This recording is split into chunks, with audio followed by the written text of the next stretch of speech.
10वीच्या विद्यार्थ्यांसाठी अतिशय धक्कादायक बातमी।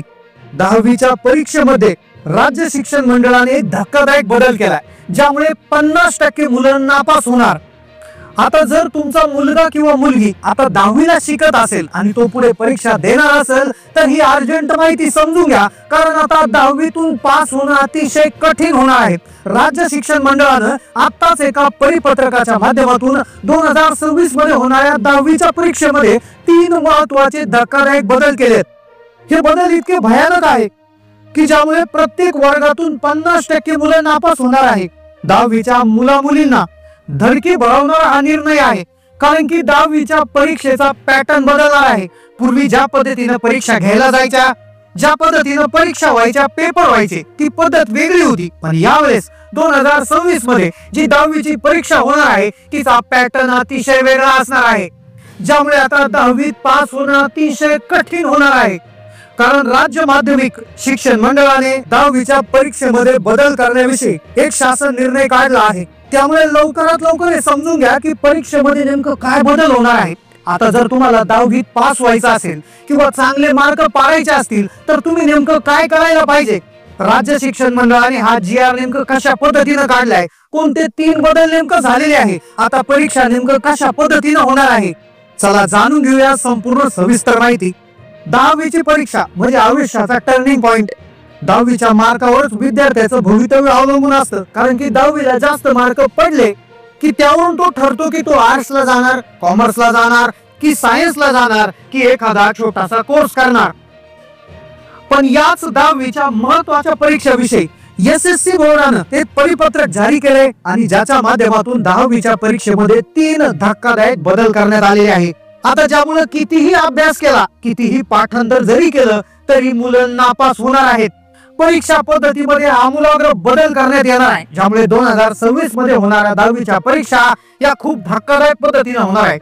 आता तुम्हाला आठवत असेल 10 ते 15 वर्षापासून ज्या 10वीच्या परीक्षा होत्या त्या आधी वेगळ्या पद्धतीने व्हायच्या। आधी सरळ साधे प्रश्न यायचे, पाठ केलेले प्रश्न यायचे, व्याख्या सांगा, फरक स्पष्ट करा, यावर टिप लिहा, असे पुस्तकात वाचलेले प्रश्न यायचे, ज्यामुळे विद्यार्थी सहज पास व्हायचे आणि त्यातल्या त्यात शाळेतून देखील इंटरनल मार्क मिळायचे, ज्यामुळे मुलांना चांगले मार्कही मिळत होते आणि मुलं पास होत होते। पण आता काळ बदलला आहे, आता परिस्थिती चेंज झालेली आहे, कारण की राज्य शिक्षण मंडळाने 10वीच्या परीक्षेमध्ये 3 धक्कादायक बदल करण्यात आले, ज्यामुळे आता पेपर मध्ये पास होणं कठीण होणार आहे। आता जे विद्यार्थी हे बदल लक्षात घेतील, जे विद्यार्थी या बदलानुसार अभ्यास करतील, फक्त तेच विद्यार्थी पास होणार। कारण की असंही वर्तवण्यात आले की एका वर्गातले 50% मुलं नापास होऊ शकतात। मग कोणते 3 बदल सरकारने केले आहेत, 10वीचे पेपर कशा पद्धतीने बदलणार आहेत, लक्षपूर्वक आता समजून घेतोय। पहा, पूर्वीपासून सरकारने काय केलं होतं, एक निर्णय घेतला होता की 8वी पर्यंत मुलांना नापास करायचं नाही,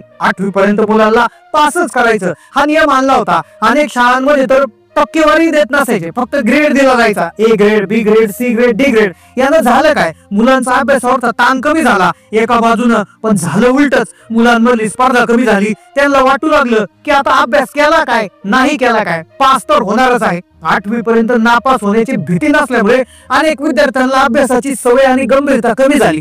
पण हेच विद्यार्थी आता जेव्हा 9वीत आणि 10वीत यायला लागले, अचानक कठीण अभ्यासक्रम आणि परीक्षेच्या तयारीला जेव्हा त्याला समोर जावं लागलं, 8वी पर्यंत फुकट पास व्हायची सवय होती, पण त्यामुळे आता मुलं अक्षरशः अगदी कच्चे व्हायला लागले होते। आणि ज्यामुळे सरकारनं मुलांचे टक्केवारी काढण्यासाठी, अगदी व्यवस्थित मुलं पुढे जाण्यासाठी हा निर्णय केला आहे। जे खऱ्या अर्थानं हुशार आहेत त्यांना पास होण्यासाठी 3 बदल केले आहेत। मग कोणते ते 3 बदल आहे जे 10वीच्या परीक्षेत होणार आहे? तुमचा मुलगा मुलगी 10वीला असेल तर त्यांनी कशा पद्धतीने अभ्यास करायचा आहे, 10वीच्या परीक्षेत पास होण्यासाठी नेमकं काय करायचं आहे, चला जाणून घेऊया संपूर्ण सविस्तर माहिती। पहा, मागील वर्षी जर आपण बघायला गेलं तर महाराष्ट्र राज्य माध्यमिक आणि उच्च माध्यमिक शिक्षण मंडळाच्या 10वीच्या परीक्षेला बसलेल्या विद्यार्थ्यांची संख्या 15,20,000 होती। पूर्वी कसं व्हायचं, थोडंफार वाचलं तरी पास व्हायचे, पण आता शिक्षण मंडळाला हीच टक्केवारी साठी नेमकं काय करायचं आहे, चला जाणून घेऊया संपूर्ण सविस्तर माहिती। पहा, मागील वर्षी जर आपण बघायला गेलं तर महाराष्ट्र राज्य माध्यमिक आणि उच्च माध्यमिक शिक्षण मंडळाच्या 10वीच्या परीक्षेला बसलेल्या विद्यार्थ्यांची संख्या 15,20,000 होती। 15,20,000 मुलं मागच्या वर्षी बसले होते, पैकी 14,25,000 विद्यार्थी पास झाले, म्हणजे 93.83% इतकी टक्केवारी होती। आता 94% दरवर्षी मुलं पास होतात। मागच्या वेळेस परीक्षा अवघड नव्हती, आता पहा, पूर्वी कसं व्हायचं, थोडंफार वाचलं तरी पास व्हायचे, पण आता शिक्षण मंडळाला हीच टक्केवारी कमी करायची आहे. पहा, कमी हुशार मुलगा असला, थोडाफार पाठ करून गेला की लगेच तो पास व्हायचा, पण आता तसं होणार नाही. जे गुणवंत आहे, जे खरोखर हुशार आहे, ज्यांना सगळं समजतं, समजलेलं लिहिता येतं, आता तेच मुलं पास होणार नाही. 3 बदल केलेले आहेत. पहा, परीक्षा पद्धती 3 बदल झाले आहेत, ज्यामुळे अगदी हुशार चाणाक्ष मुलंच पुढे जाणार आहे. आता पहा, पूर्वी पेपर कसे असायचे, आता मुख्य विषय जर बघायला गेलं तर मराठी, हिंदी किंवा संस्कृत कोणती तिसरी भाषा निवडायची, इंग्रजी, त्याचबरोबर गणित भाग 1 भाग 2, विज्ञान भाग 1 भाग 2, सामाजिक शास्त्र ज्यामध्ये इतिहास व भूगोल. 30 गुणांमध्ये लेखी परीक्षा 80 पैकी असायची आणि 20 हे शाळेतून मिळणारे मार्क असायचे. मग दोन्ही मिळून 35 करायला लागायचे, पण बऱ्याच वेळा शाळा काय करायच्या, पूर्वी टोटल 35 लागायचे. 80 मार्काचा बोर्डाचा पेपर आणि 20 मार्क शाळेतून मिळायचे. मग इकडे कमी मार्क पडतील आणि मुलं नापास होतील म्हणून शाळेतून अगदी मोठी खिरापत मार्कांची वाटली जायची निकाल लावण्यासाठी.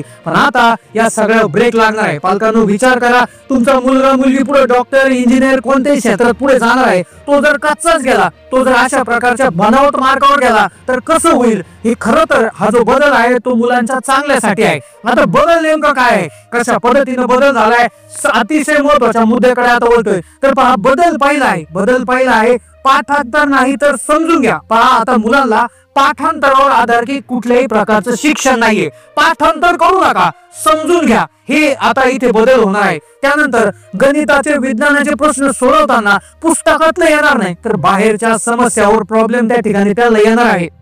म्हणजेच एक प्रकारे पूर्वी पाठांतर करून जरी गेलं, पूर्वी मुलं काय करायचे, मागचे 4-5 वर्षाच्या प्रश्नपत्रिका घ्यायच्या, जे प्रश्न रिपीट झालेले आहेत ते पाठ करायचे, तेच पुढच्या वेळेस यायचे, त्याचं उत्तर लिहिलं की झाला पास. आता असं होणार नाही. आता ऍप्लिकेशन बेस्ड लर्निंग येणार आहे. ऍप्लिकेशन बेस्ड लर्निंग म्हणजे तुमच्या ज्ञान पाठ करून लिहिता येणं इथं गरजेचं आहे. म्हणजेच एक प्रकारे पूर्वी पाठांतर करून जरी गेलं, पूर्वी मुलं काय करायचे, मागचे 4-5 वर्षाच्या प्रश्नपत्रिका घ्यायच्या, जे प्रश्न रिपीट झालेले आहेत ते पाठ करायचे, तेच पुढच्या वेळेस यायचे, त्याचं उत्तर लिहिलं की झाला पास. आता असं होणार नाही. आता ऍप्लिकेशन बेस्ड लर्निंग येणार आहे. ऍप्लिकेशन बेस्ड लर्निंग म्हणजे तुमच्या ज्ञानाचा वापर, तुम्हाला झालेलं ज्ञान पाठ करून लिहिता येणं इथं गरजेचं नाहीये. तुमचं ज्ञान आलं, पण त्या ज्ञानाचा वापर कसा करायचा अशा पद्धतीने प्रश्न येणार. एक उदाहरण सांगायचं झालं तर प्रकाश संश्लेषण म्हणजे काय असा प्रश्न पूर्वी यायचा, पण आता तसा नाही येता. झाडे प्रकाश संश्लेषणाने निसर्गाचा ऑक्सिजनाचा समतोल कसा राखतात असं प्रश्न त्यामध्ये विचारला जाणार आहे. पहा, म्हणजे एक ऍप्लिकेशन बेस्ड अप्रोच याच्यामध्ये तयार होणार आहे. आता नुसतं पाठ करून चालणार नाही, तर तुम्ही जे शिकलात त्याचा वापर कसा करायचा या पद्धतीचे प्रश्न तुम्हाला येणार आहे. पाठांतर करणाऱ्या मुलांचं आता इथे काही चालणार नाही. याचबरोबर आता हा झाला एक बदल. दुसरा बदल, परीक्षा केंद्रावर सीसीटीव्ही आणि 2 सुपरवायझर असणार. आता काही ठिकाणी कॉपी चालायची, एकच शिक्षक एका हॉलमध्ये असायचा, पण आता प्रत्येक परीक्षा हॉलमध्ये सीसीटीव्ही कॅमेरा असेल आणि एकाऐवजी 2 शिक्षक असणार आहेत. कॉपी करणं, चीटिंग करणं किंवा बाहेरून मदत घेणं हे पूर्णपणे थांबणार. प्रत्येक रूम मध्ये, प्रत्येक कक्षामध्ये, प्रत्येक अभ्यासाच्या याच्यामध्ये, परीक्षा कक्षामध्ये आता सीसीटीव्ही असणार आणि 2 शिक्षक असणार. हा दुसरा बदल आहे. तिसरा अतिशय धक्कादायक बदल की ज्यामुळे 50% विद्यार्थी नापास होऊ शकतात. नवीन नियमामुळे 2026 हा जो पेपर असणार आहे, सगळे विषयाचे सगळे पेपर हे पहिल्यांदा नवीन पद्धतीने येणार आहे. आता मुलांना नेमकं प्रश्न कशा पद्धतीने येतील काहीच याचा अंदाज नाही. त्यामुळे यावेळेचे पेपर हे थोडेसे कठीण असणार आहे, कारण की हा पॅटर्न नवीन आहे, या पॅटर्नची सवय नाहीये किंवा पाठीमागचे प्रश्नपत्रिका नाही की त्याच्यामध्ये कसं आलं होतं बघून थोडासा अभ्यास करायला. त्यामुळे तयारी अपुरी होणार आहे, पास होणं थोडंसं कठीण होणार आहे. त्यामुळेच आता हे 3 बदल लक्षपूर्वक तुम्ही त्या ठिकाणी समजून घ्यायचे आहे. ऍप्लिकेशन बेस तुम्ही लर्निंग करायचं आहे, म्हणजे कुठलाही मुद्दा किंवा कुठली कन्सेप्ट एकदा समजून घेतली की तिचा वापर जो आहे आता प्रॅक्टिकल याच्यामध्ये कशा पद्धतीने होईल याचं थोडंसं मननचिंतन करायचं आहे. आणि नक्कीच तुमच्या शाळेमध्ये तुमचे शिक्षक देखील त्या पद्धतीने आता शिकवायला सुरुवात करतील. तर नक्कीच तुमचं नेमकं या बदलांविषयी काय मत आहे नक्की कमेंट करून कळवा. त्याचबरोबर तुमच्या प्रतिक्रिया काय त्याही कमेंटच्या माध्यमातून कळवायला विसरू नका. चॅनलला नवीन असाल तर सबस्क्राईब करा आणि जास्तीत जास्त 10वीच्या विद्यार्थ्यांच्या पालकांना हा व्हिडिओ आपल्या सर्कलमध्ये व्हॉट्सअपवर त्या ठिकाणी शेअर करायला विसरू नका.